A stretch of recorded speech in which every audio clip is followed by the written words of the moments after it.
Murieron colgados, pero sus nombres quedaron marcados por la historia como símbolos de la crueldad nazi. En los juicios de Nuremberg, muchos recordamos a los líderes más famosos del Tercer Reich.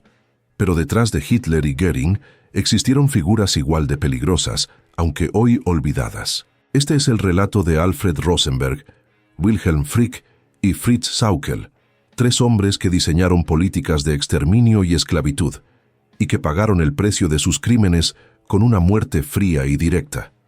Alfred Rosenberg nació en 1893 en Reval, hoy Tallinn, Estonia. Estudió arquitectura y filosofía, pero pronto se volcó a la política.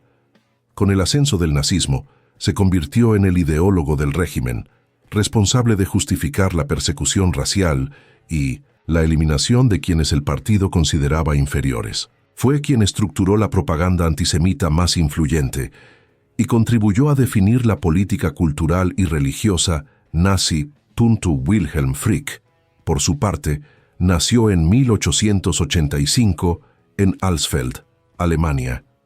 Abogado de formación, llegó a ser ministro del Interior del Reich. Su especialidad fue la creación de leyes que institucionalizaron la discriminación racial. De él surgieron decretos que arrebataron derechos, propiedades y vidas a millones. Frick convirtió la legalidad en un arma de opresión, transformando el derecho en instrumento de terror. Fritz Sauckel, nacido en 1888, en Haßfurt, Alemania, fue el hombre encargado de la mano de obra esclava. Administró el traslado forzoso de millones de prisioneros, hombres y mujeres, desde los territorios ocupados hacia fábricas y campos de concentración. Su gestión no fue administrativa, fue un sistema que redujo a seres humanos a mercancía, exponiéndolos a trabajos inhumanos, hambre, violencia y muerte. Durante la Segunda Guerra Mundial, estos tres hombres operaron desde posiciones de poder que les permitieron combinar burocracia con crueldad. Rosenberg escribía y dictaba teorías raciales mientras decidía el destino de comunidades enteras. Frick firmaba leyes que permitían deportaciones y confiscaciones de propiedades. Sauckel organizaba convoyes de trenes llenos de hombres, mujeres y niños hacia la esclavitud. La maquinaria nazi avanzaba con precisión y ellos eran engranajes esenciales. Los sobrevivientes de estas políticas describen escenas que hielan la sangre. Familias separadas sin aviso, niños arrancados de los brazos de sus padres, ancianos enviados a campos sin esperanza de regreso. La documentación nazi, precisa y meticulosa, permite hoy reconstruir el alcance de sus decisiones. Cada firma de Frick, cada decreto de Rosenberg, cada tren organizado por Sauckel llevaba consigo sufrimiento y muerte.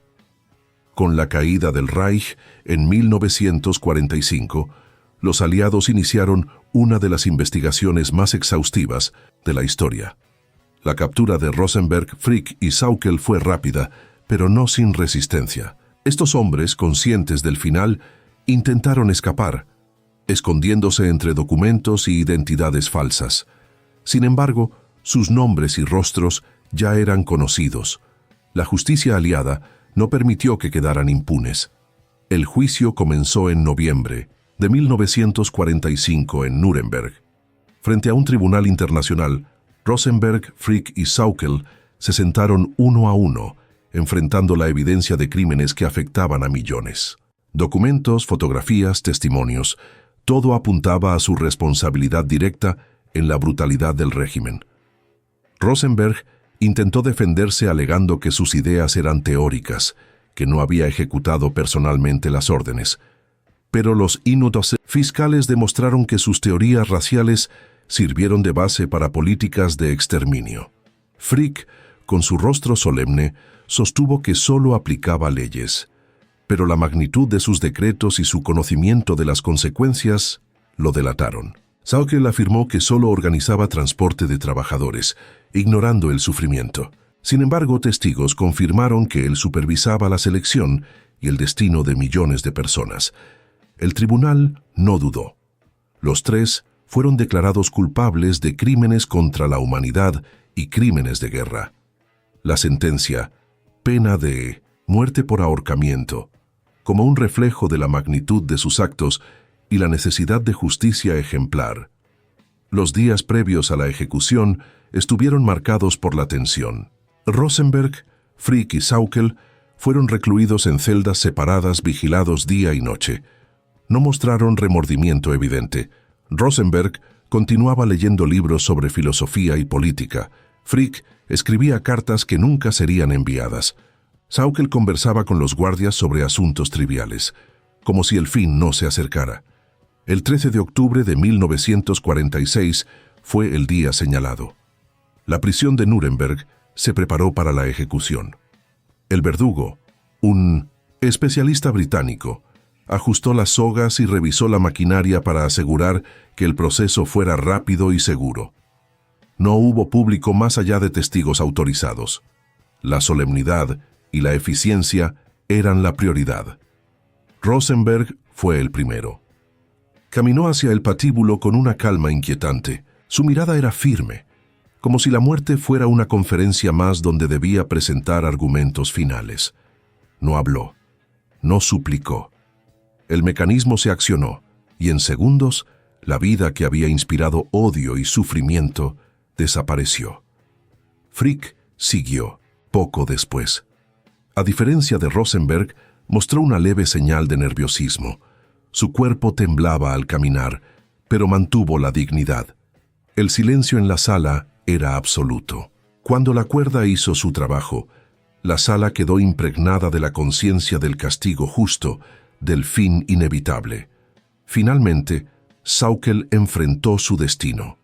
El hombre que había movido millones como piezas en un tablero de guerra mostró la frialdad que lo caracterizó toda su vida.